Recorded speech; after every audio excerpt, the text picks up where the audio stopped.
here to talk about something that people all across Iowa and all across America know down deep in their bones. Our democracy has been hijacked by the rich and the powerful. They make it work for themselves and they leave everyone else behind. We see it every time a corporate executive threatens to cut pay and move jobs overseas. We see it every time an insurance company won't give people, denies treatment, and denies access to the doctors that people trust. We see it when a criminal justice system tears apart Black and brown families. And the list goes on. People crushed by student loan debt.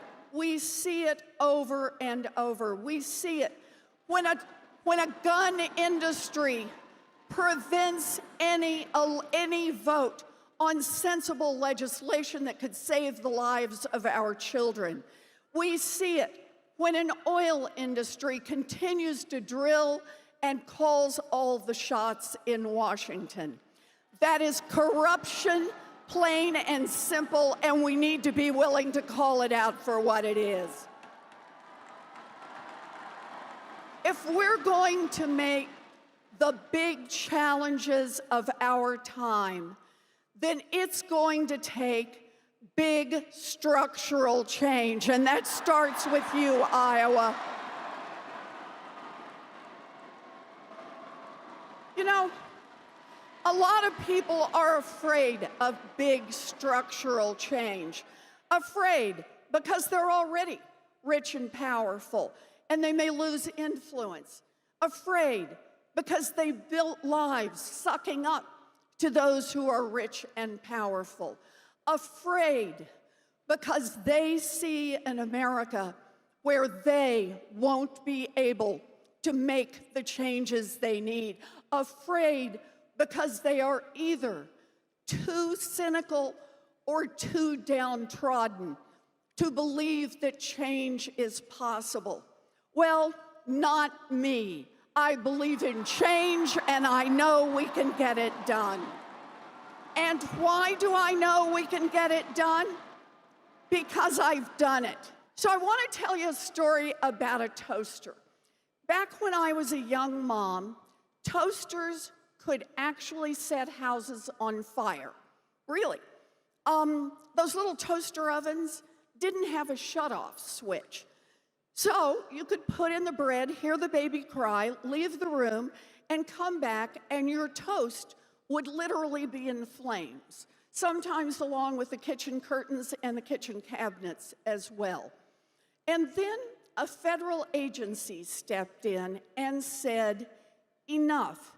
You can't sell toasters in America that could have a 1 in 5 chance of burning down your house.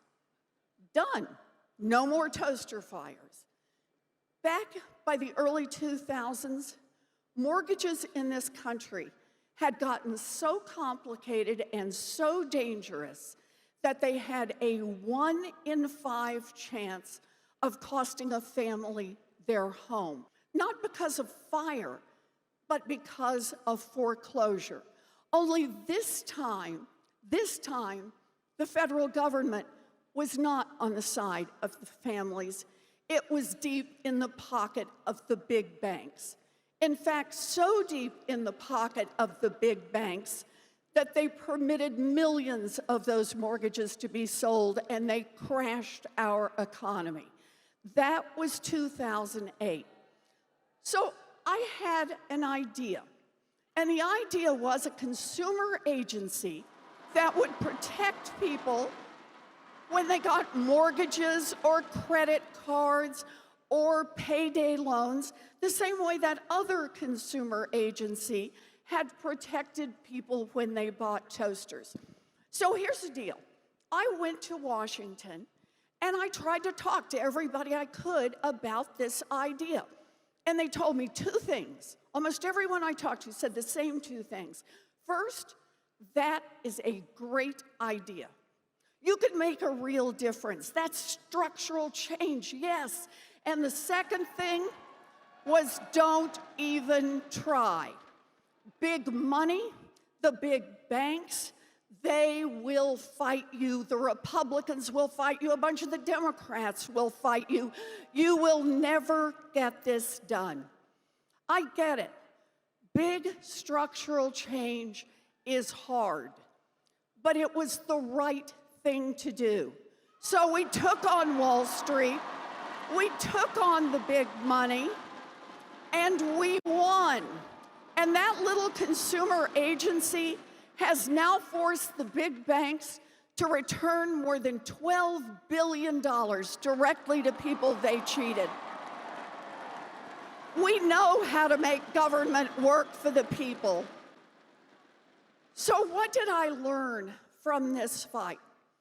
I learned that, notwithstanding what the billionaires will tell you, what big ag or big banking or big pharma will tell you, that if we're going to meet the challenges of our time, we need big ideas. Big ideas. Big ideas to inspire people and get them out to caucus and get them out to vote. Big ideas to be the lifeblood of our party and show the world who and what Democrats will fight for. Big ideas to take back the Senate and put Mitch McConnell out of a job. We need big ideas, and here's the critical part. We need to be willing to fight for them. It's easy to give up on a big idea, but when we give up on big ideas, we give up on the people whose lives would be touched by those ideas. And those people are already in a fight. People who are struggling to pay their medical bills are already in a fight. People who are crushed by student loan debt are already in a fight. People who are denied the chance to vote or stopped by the police because of the color of their skin are already in a fight. And those fights are all our fights.